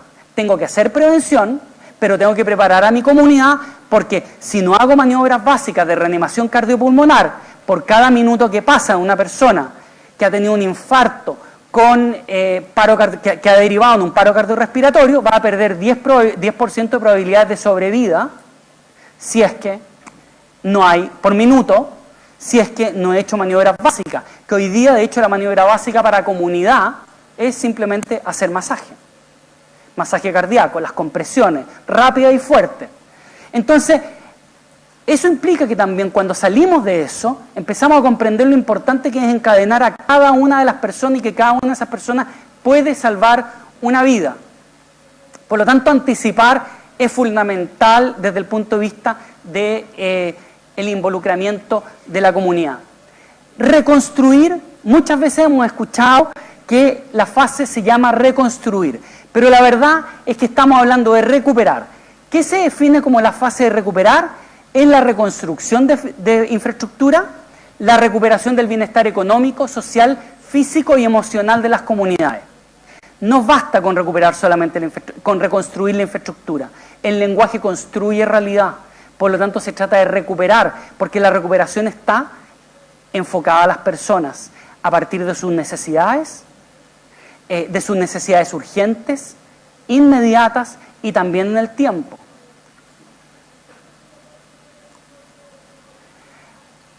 Y aquí quiero detenerme un poco. ¿Por qué es tan importante recuperar? Porque cuando tenemos una emergencia y solamente reconstruimos, lo que va a ocurrir es que probablemente en el primer momento de la emergencia va a ser nuestro pic. Y la gente va a estar alterada, va a estar enfocada en el tema de la supervivencia. Y probablemente va a estar toda la energía. Y desde el punto de vista de la estructura y de la infraestructura, vamos a empezar a reconstruir y esta curva roja va a empezar a bajar. Es decir, probablemente nuestro peor momento desde el punto de vista de infraestructura va a ser los días posteriores o el mismo momento de la catástrofe. Pero en el tiempo, al mes, a los 2 meses, al año, a los 2 años, en la medida que vaya pasando el tiempo, nuestra infraestructura va a estar mejor. Sin embargo, la sensibilidad de las personas va a partir muy bien, pero a diferencia de la reconstrucción, si nosotros no abordamos la recuperación, bienestar económico, social, físico y emocional de las comunidades, eso va a empezar a aumentar en términos de temperatura, va a empezar a aumentar en términos de crisis, porque la gente se va a cansar, se va a agotar. La energía, a diferencia de que teníamos gran destrucción al principio y en el tiempo va bajando porque vamos reconstruyendo, en el caso de la comunidad y de las personas, vamos a partir con la adrenalina arriba y en la medida en que avance el tiempo, lo que va a ocurrir es que finalmente el músculo emocional se nos va a agotar. Lo ideal es que seamos capaces de avanzar en líneas paralelas, es decir, comprender efectivamente la importancia de la recuperación. Las municipalidades lo conocen muy bien. Las municipalidades saben que su emergencia más importante probablemente no comienza cuando empieza el incendio, sino que comienza cuando se termina el incendio. Porque cuando comienza el incendio, la gente está preocupada de las llamas, está preocupada de que se apague el incendio. Se apagó el incendio y esa familia que quedó sin casa, es ahí donde viene el tremendo problema. Y eso es lo que uno habitualmente no ve. Porque los requerimientos de la recuperación suelen ser más invisibles para un mundo que está altamente mediatizado como nosotros. Que si no aparece en la tele, no vale.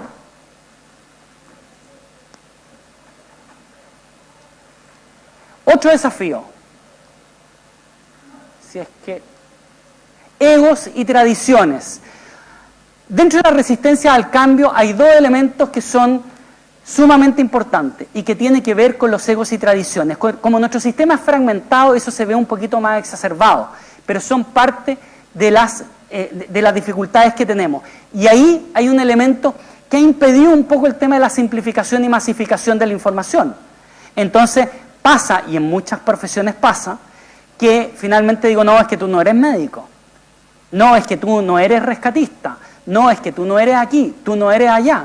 Pero al final debemos comprender que el primer eslabón y el más importante en esta cadena de autocuidado, de supervivencia, de ayuda, es la comunidad organizada y entrenada. Y por lo tanto, es donde tenemos que ir, y para eso es necesario simplificar y masificar la información. Algo que nos ha costado, que cuesta, porque nos gusta hablar cuando exponemos, hablar en complicado o en difícil. Aquí la horizontalidad de las relaciones es súper importante y por lo tanto estamos hablando nuevamente de que los sistemas modernos son desde la base hacia arriba y no desde el centro hacia abajo. Vamos ya avanzando hacia el final, contarles en general que al final lo que hemos hablado es que tenemos 4 grandes elementos. Uno, que es el ámbito político corporativo. 2, que tiene que ver con lo comunicacional, lo que hago, lo que no hago, lo que digo y lo que no digo. Todo comunica. Lo operativo y táctico. Probablemente uno de los déficits que nosotros tenemos en sistema de emergencia y que tenemos que mejorar es que somos extremadamente tácticos. Es decir, el que hace, el que opera, el que trabaja, el que está ahí en terreno, si hay que manejar una herramienta, el que está manejando la herramienta, el táctico y el operativo. Y lo segundo, extremadamente comunicacionales. Mucho tema de imagen, mucho tema de comunicaciones. Y ahí se nos pierde un poco de la gestión.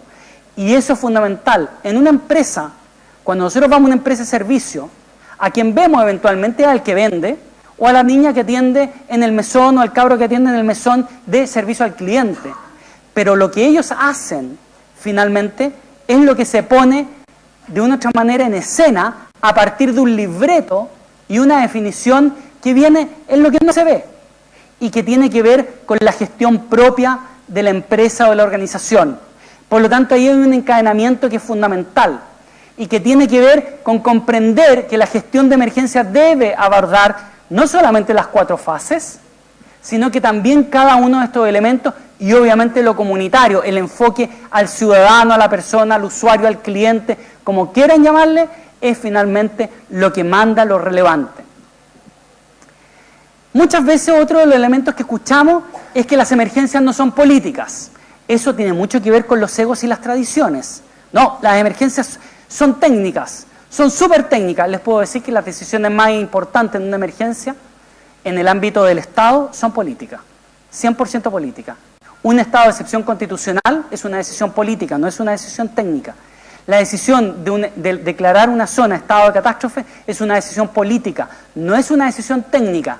Y por lo tanto, tal como decíamos, el encadenamiento de la comunidad, es importante generar este encadenamiento virtuoso. Comunidad, el mundo operativo, el mundo de la emergencia y el mundo técnico con el mundo político. Eso tiene que ser complementario, no es competitivo ni tampoco de desautorizarse unos a otros. Las decisiones políticas son fundamentales porque de una u otra manera nos está ayudando también a ver otra parte del bosque. Cada uno es capaz de presentar una mirada del bosque que al final, si la juntamos, nos permite mirar el bosque completo. Pero las emergencias son políticas, porque son sociales. Y por lo tanto, es fundamental. Y por eso debemos comprender que el mundo técnico debe aprender a relacionarse con el mundo político. Y el mundo político también con el mundo técnico. Pero no es, ni uno es mejor que el otro. Es sumamente importante. Y como les digo, las principales decisiones, por ejemplo, las decisiones presupuestarias, es una decisión política, no es una decisión técnica. Otra cosa es que la decisión política tenga argumentos y fundamentos técnicos que le ayuden a definir entre varias alternativas. Pero debemos comprender eso. Muchas veces los egos, las tradiciones nos llevan a generar estos como compartimentos separados del resto, donde yo digo, no, bueno, lo hemos visto, yo les mencionaba el tema de la medicina, ¿cierto? Por ejemplo, no es que yo soy médico y entre los mismos medios es que yo soy cirujano, no, yo soy traumatólogo. Eso hay que romperlo. Eso lo rompemos en la medida en que pongamos a las personas en el centro. ¿Qué puede pasar si manejamos mal una emergencia? Los primeros resultados que vamos a tener es alteración del orden jerárquico, inutilización de las instancias formales, generación de un proceso organizativo espontáneo que entra en contradicción con la institucionalidad formal. Y eso es súper complicado. Lo que mandaba, lo que lideraba, deja de mandar y deja de liderar. Por eso que es tan importante, además, ser capaces de gestionar, de administrar adecuadamente una emergencia en cada una de sus fases, en el antes, en el durante y en el después. Otro desafío, participación, es otra de las frases que todavía sigue. Sin embargo, en el mundo, lo más importante es que ha pasado a ser también, ya no solamente no hablar de reconstrucción, sino que hablar de recuperación, es hablar de involucrar. Nosotros podemos estar aquí, todos podemos firmar un papel, podemos tener una reunión, podemos firmar todo un papel, todos participamos, pero no todos estamos involucrados. Nosotros, cuando hablamos en materia de seguridad pública, nosotros hablamos de involucramiento.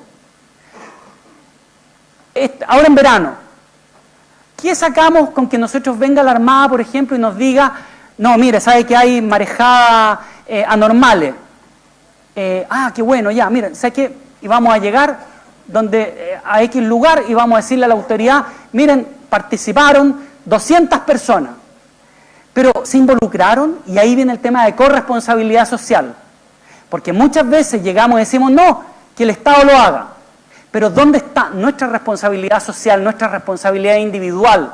Y por eso que ese encadenamiento es importante, porque al entrenar y organizar también estoy generando ese sentido de corresponsabilidad social de la comunidad y no una cultura más bien de asistencialista. Pero hoy día nos pasa, tenemos marejada normal y ¿qué es lo que primero tenemos? Más gente en el borde costero sacando fotos. ¿Cuál es uno de los problemas que estamos teniendo hoy día en materia de emergencia? Es el derecho a privacidad de las víctimas, porque no hay corresponsabilidad social. ¿Qué es lo que hace la gente? Va y le saca la foto y le saca en Twitter. Debo decirles que en materia de emergencia, y un tema que ustedes pueden manejarlo en el nivel local, por ejemplo en Estados Unidos, yo voy a tener todas mis certificaciones y cada vez que voy y tengo que tripular en algún servicio de emergencia, tengo que hacer una siempre, que tiene que ver con los derechos de privacidad de las víctimas. Básicamente termina siendo en que uno no puede hacer nada ni decir nada que pueda exponer ni el lugar donde viven, ni el lugar donde ocurrió, nada. Entonces mejor centrarse simplemente en hacer lo que uno tiene que hacer.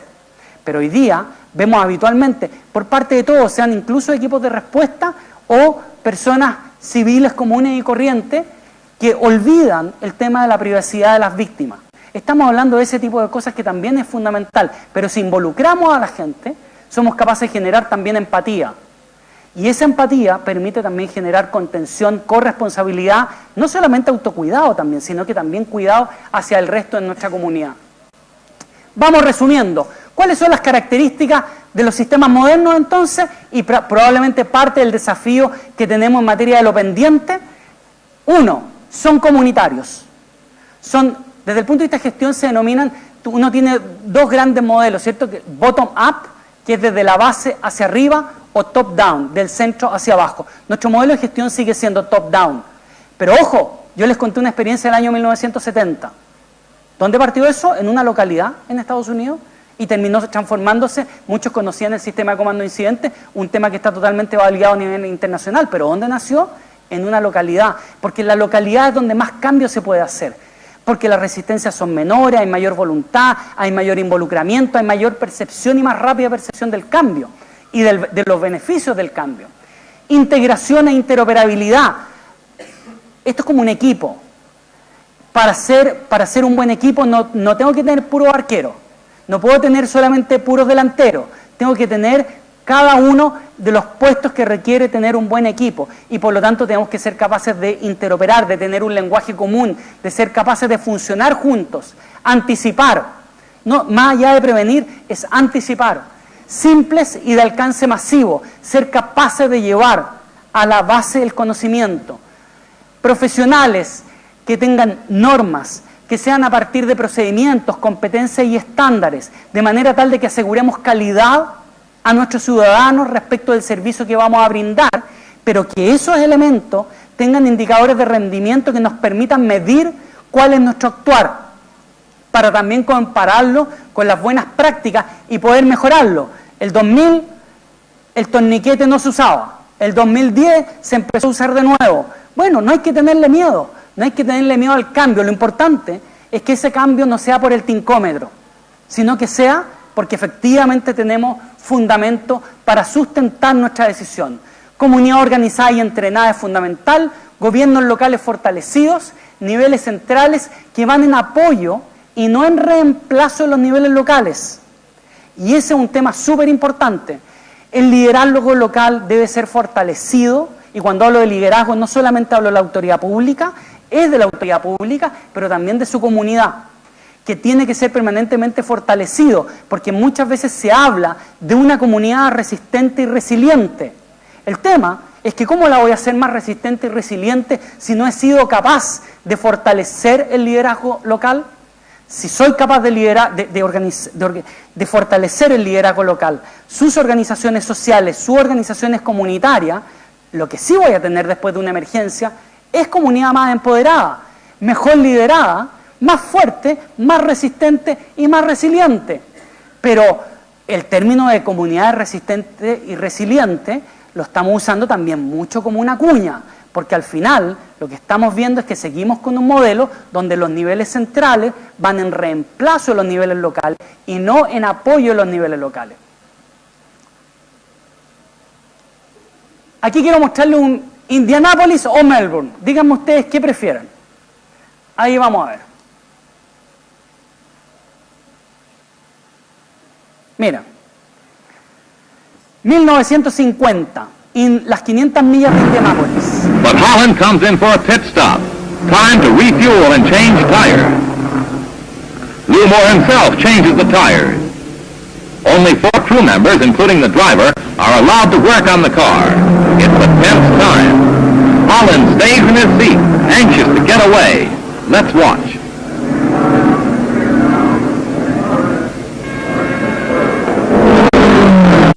Me veo cambiando una rueda martillazo.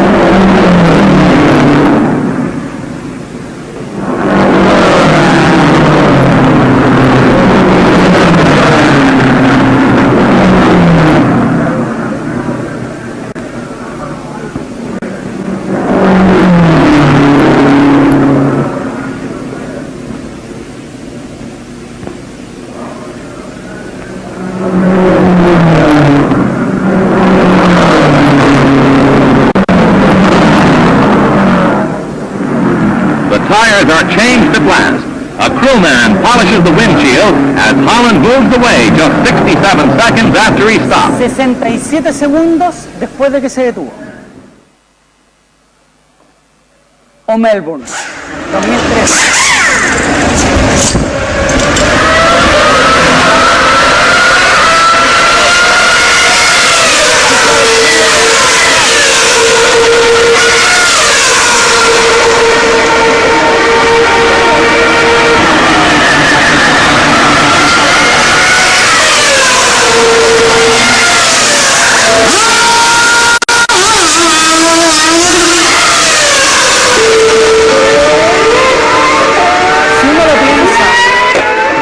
de gente que había, probablemente era súper fácil tener algún problema, pero había probablemente claridad de las funciones, había entrenamiento,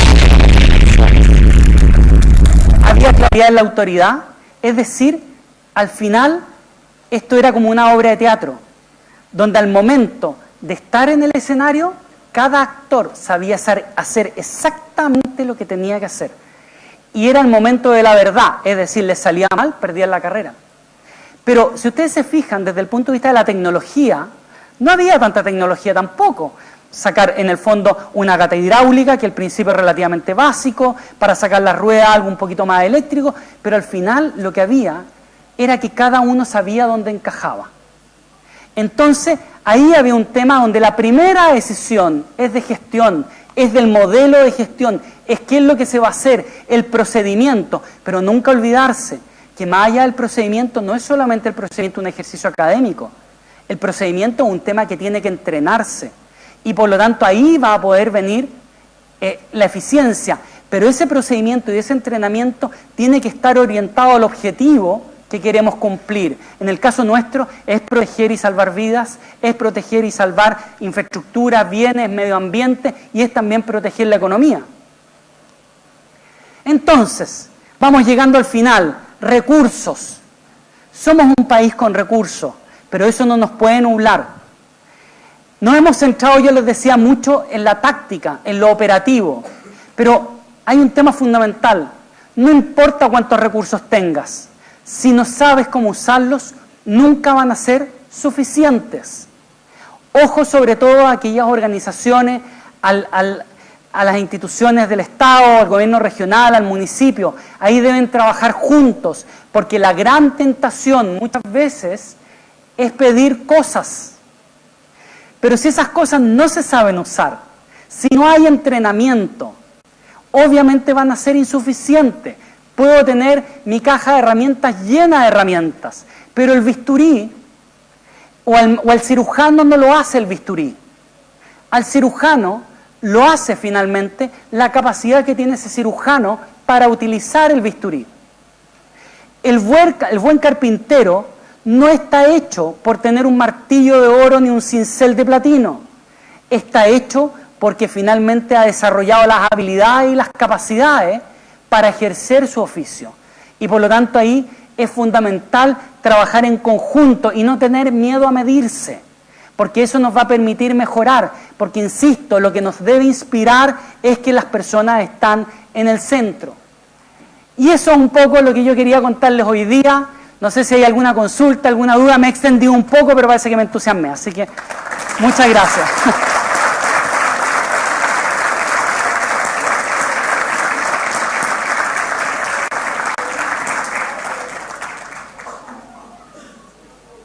Si hay alguna duda, alguna consulta, por favor, con toda confianza. ¿Alguna consulta? Hay un micrófono por ahí, si alguien quiere consultarle o ya... Ya quieren irse o quedaron, a disfrutar el fin de semana. Todavía no bajan todo el conocimiento de... No, muchas gracias en realidad. ¿Sí? Hay un micrófono. Aquí viene el...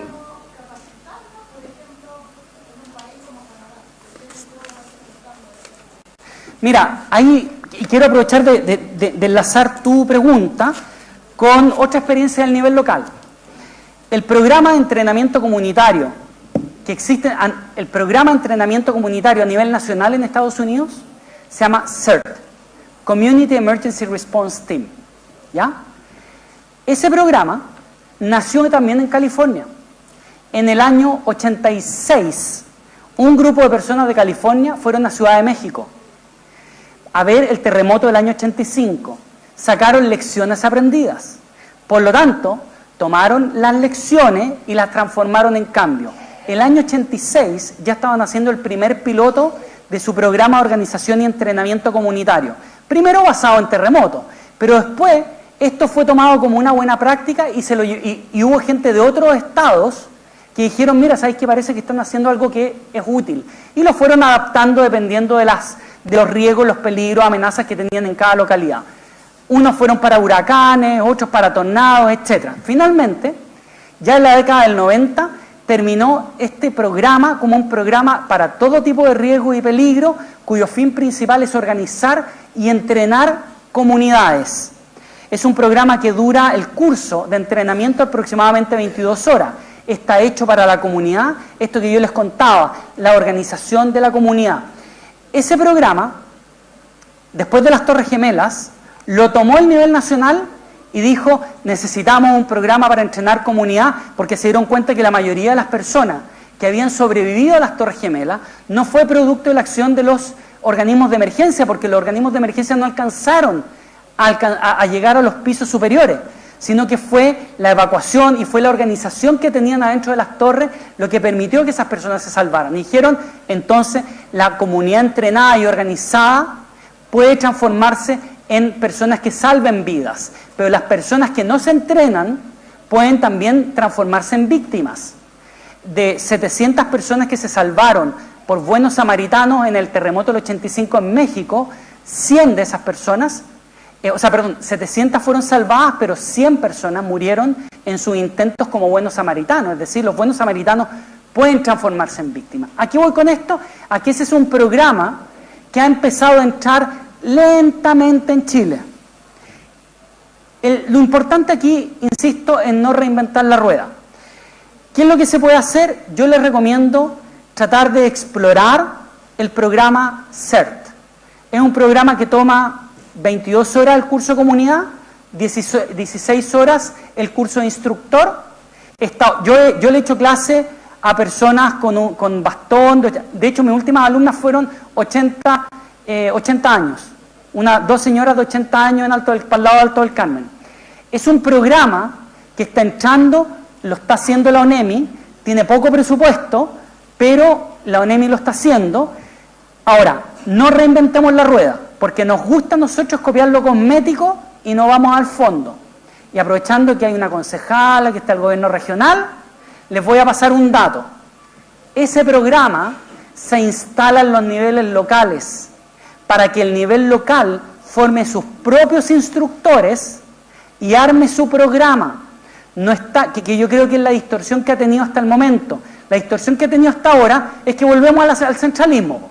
Entonces, viene un grupo de personas, te capacita 20 personas y después esa persona se va. Bueno, ¿y qué pasa con esas 20 personas en el tiempo? El sentido de este programa es que eso tú lo organizas y ponte tú podrías hacer y instalar el programa CERT en el municipio como programa. Y por otra parte, quizás en el gobierno regional como programa, y se encadenan, y obviamente una realidad mucho más manejable. Tú no necesitas traer a una persona de fuera de la región para que haga eso. Ahora, más aún, ¿qué es lo que se puede hacer el día de mañana? Yo de hecho, Humberto sabe que yo andaba súper apurado con el tema de venir porque yo me voy a trabajar fuera de Chile. En una semana más me voy. Pero yo dejo abierto el hecho, nosotros vamos a seguir en contacto. Yo me voy a Washington a trabajar, que está muy cerquita del centro de entrenamiento de la FIMA. Si el día de mañana hay recursos, yo encantado en poder colaborar en tratar de generar algún contacto para traer a algún instructor para que la cosa se haga bien. Copiemos las cosas y copiémosla bien e instalémosla en el municipio e instalémoslo en el gobierno regional, por ejemplo. Pero ahí tú tienes un ejemplo de cómo traer a Chile una práctica y buena práctica que a esta altura ya está desde el año 86 instalada. Se llama CERT. Búscalo, googléalo, ponle CERT y ponle FEMA. Mira, vas a abrir la parte de imágenes de Google y te vas a encontrar con 20.000 fotografías de ciudades, de empresas. Un tema, el lenguaje construye realidad. Nuestra definición de comunitario es del barrio, tiene que ver con lo territorial. En el caso, por ejemplo, de Estados Unidos, el concepto de comunitario es donde tú construyes comunidad. Entonces, cuando yo te digo que este programa es para comunidad, es para donde tú construyes comunidad. Colegio, lugar de trabajo, vecindario, organización social, va a depender de la estructura que tú tengas en tu comunidad. Ahí yo te diría, ahí tú tienes un tema que si tú me preguntas, es súper fácil de implementar. Ya te dije, es cortito, 16 horas demora el instructor, 22 horas dura aproximadamente el de comunidad. Entonces, ahí tú tienes una solución y un elemento que puede ser súper, yo creo que es súper útil, pero insisto, lo que sí les hago la salvedad háganlo y cópienlo con el fondo que tiene, no con lo cosmético, que eso es instalar las capacidades en el nivel local. No sé si respondo a tu pregunta, pero ahí tiene una solución concreta. ¿Sí?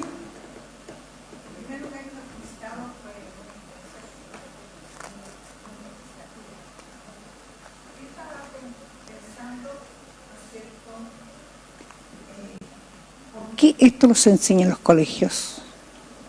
Si Chile es una ciudad, o sea, un país tan terremoteado con grandes tragedias, ¿por qué esto no se ha implementado desde la base? Nosotros tenemos un problema de mucho centralismo y la verdad es que yo siempre digo que nuestras autoridades no vienen de Marte. El centralismo está en nosotros mismos también.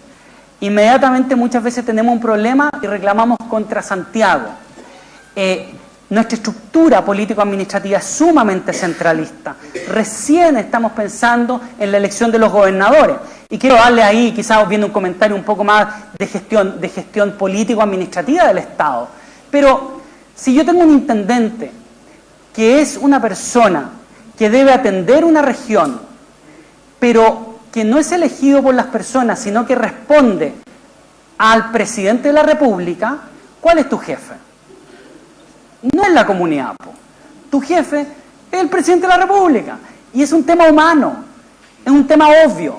Por lo tanto, toda nuestra estructura, nuestro engranaje, está diseñado, nuestro traje, está diseñado para ir a un tipo de fiesta.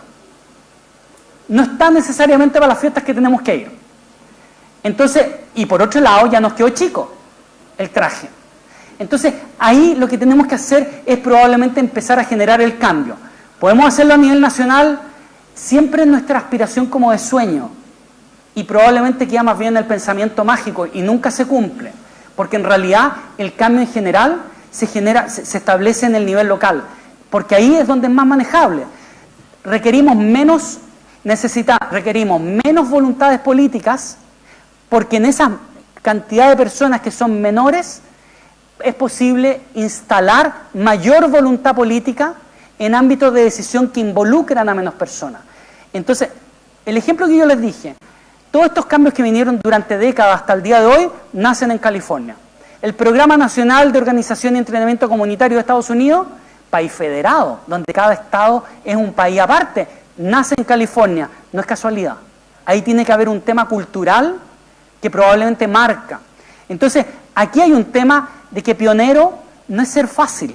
No es fácil porque se requiere ser un grupo de personas que tengan la capacidad de luchar contra la corriente, de enfrentar nuevos desafíos.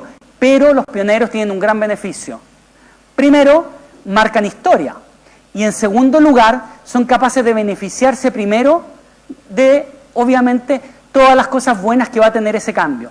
Lo importante yo creo que no es reinventar la rueda. ¿Se puede pulir? ¿Se puede mejorar un poco? Sí, pero comprender que hay gente que ya lo ha hecho. Es preferible siempre pensar y decir, a ver, ¿quién ya lo hizo? ¿Quién lo puede estar haciendo mejor? Pero ahí, en materia del Estado, en materia de por qué no se hace en los colegios, voy a poner un ejemplo.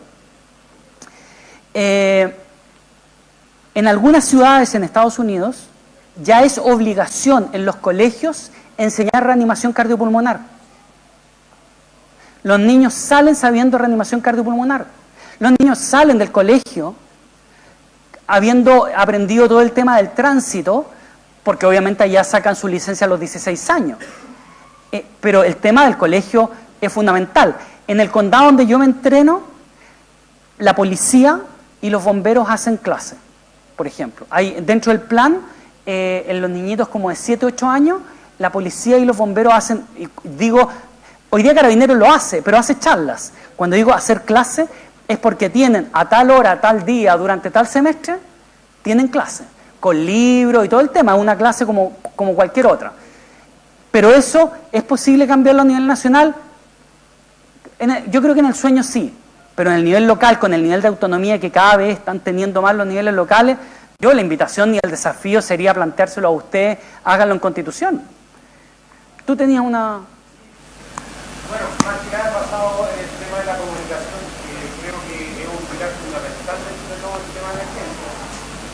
basado en su experiencia que tiene, ¿cuánto tiempo nosotros estamos a poder unificar los criterios de comunicación? Me refiero tanto entidades como la del Tránsito, Carabineros, Bomberos y todas las entidades de la agencia a nivel nacional, poder unificar el criterio. ¿Cuánto tiempo nosotros estamos a poder llegar a lograr ese criterio? Nuestro tiempo está marcado por la voluntad, nada más. Te voy a poner un ejemplo claro en materia de comunicaciones. Por ejemplo, lo que tiene que ver con un sistema 911. Tiene 51 años. Nosotros no tenemos ni... De hecho, hay estudios asociados a eso. No sé si ustedes se acuerdan, para el terremoto ya estaba a punto de iniciarse el CIE 100, Sistema Integrado de Emergencia, cuyo número único iba a ser el 100. Y de repente vino el terremoto y desapareció. Iba a ser, el piloto iba a ser en Talca. Porque hay resistencias al cambio. Obvio, es súper complejo cuando queremos todos jugar, o cuando todos tenemos que jugar a la pelota en la misma cancha, porque requiere llegar a acuerdos, requiere tener voluntad, requiere ceder, requiere entregar, aceptar cambio. Y eso, claro, es mucho más cómodo a veces ser el dueño de la pelota y uno dictar las reglas. Por eso que desde el punto de vista doctrinario, uno de los elementos fundamentales de los sistemas modernos es que no hay discusión de que las personas son el centro. Nosotros tenemos un sistema de modelo de gestión y, por favor, no quiero que se entienda una crítica a quienes pertenecen a una institución, porque esto es un modelo de gestión. Todos quienes pertenecemos o hemos pertenecido a alguna institución somos parte de ella, pero no hemos definido cuál es el modelo de gestión, que es un intangible en realidad. Se tangibiliza al momento del servicio, pero nuestro modelo de gestión es un modelo que está enfocado desde y hacia las instituciones y no desde y hacia las personas. El mejor ejemplo es que cada institución tiene su número único de emergencia, que al final no es número único. Y hoy día lo que tenemos es que cada municipalidad, además, está incorporando sus números, que son, no sé si ustedes saben, los 14XX, o sea, el 14 más 2 números más son los números de emergencia que están asociados a los municipios. Imagínate en un sistema desde y hacia las personas.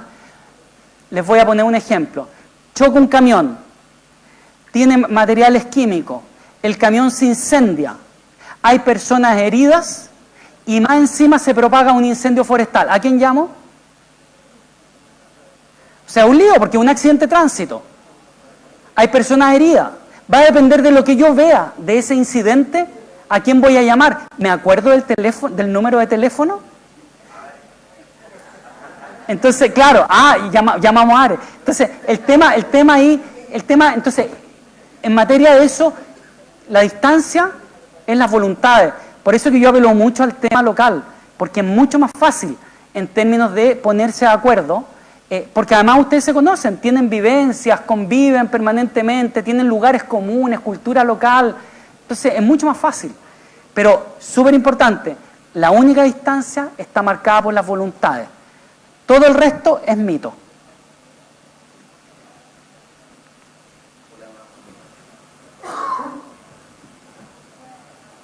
Ahí sí, ya. Hola Michelle, Pablo del Río, consejero regional. Bueno, la verdad es que quería felicitarlo por su tremenda exposición, pero también aprovechar de felicitar a todo el público. En realidad, una gran cantidad de dirigentes, representantes de instituciones, que a uno le da cierta tranquilidad versus los desafíos que se nos vienen en materia de seguridad y cómo enfrentar emergencias, especialmente en una comuna que estamos tan acostumbrados a tener emergencias. Solo desear que sigan en contacto con Ares, ojalá se pueda concretar para el próximo año alguna charla específica de lo que usted comentaba, este sistema CERT, me parece que era, contar con su experiencia de Estados Unidos y por supuesto le digo acá al presidente aquí de Ares que también va a contar con mi apoyo para el próximo año. Así que eso es. Muy bien. Vamos a ver si vamos a Estados Unidos, a ver si lo acompañamos. Bueno, sí, ir agradeciendo a todos los participantes que hemos aguantado este calor. Vamos a hablar con el alcalde que pasa con el aire acondicionado. Sí. Agradecer a todas las instituciones que se han dado cita en este lugar. No sé si queda una consulta más para ir cerrando. ¿Sí? ¿No? Agradecer nuevamente a don Michel de NER Dinamarca por haber estado con nosotros, habernos contado de esta gestión de emergencia y que nos insta y nos motiva a seguir perfeccionando, seguir trabajando en la prevención y también en la acción directa, que hay muchos grupos rescatistas acá, así que nos juntaremos en otra oportunidad en alguna emergencia acá en la región. Y si no, nos vamos todos a Estados Unidos. Vamos a Estados Unidos, a FEMA ahí. Muchas gracias a todos por su asistencia. Gracias. El terremoto y tsunami del 27 de febrero de 2010 marcó a un grupo de hombres y mujeres que decidieron ayudar desinteresadamente en la emergencia, al observar que no existía una respuesta que abordara en su totalidad la necesidad de las personas.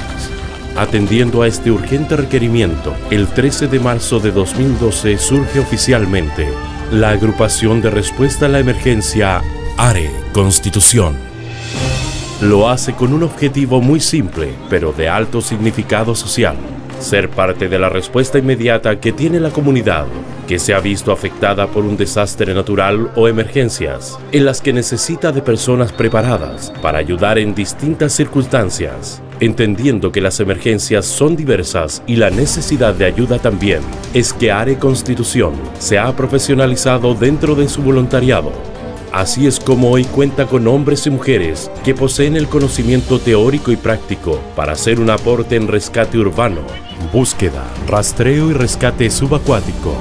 El constante perfeccionamiento y su participación activa en el sistema de protección civil es que los ha llevado a ser requeridos en distintas zonas del país que se han visto afectados por desastres naturales. Han sido reconocidos por su desempeño y por sobre todo su entrega por satisfacer la necesidad de la comunidad.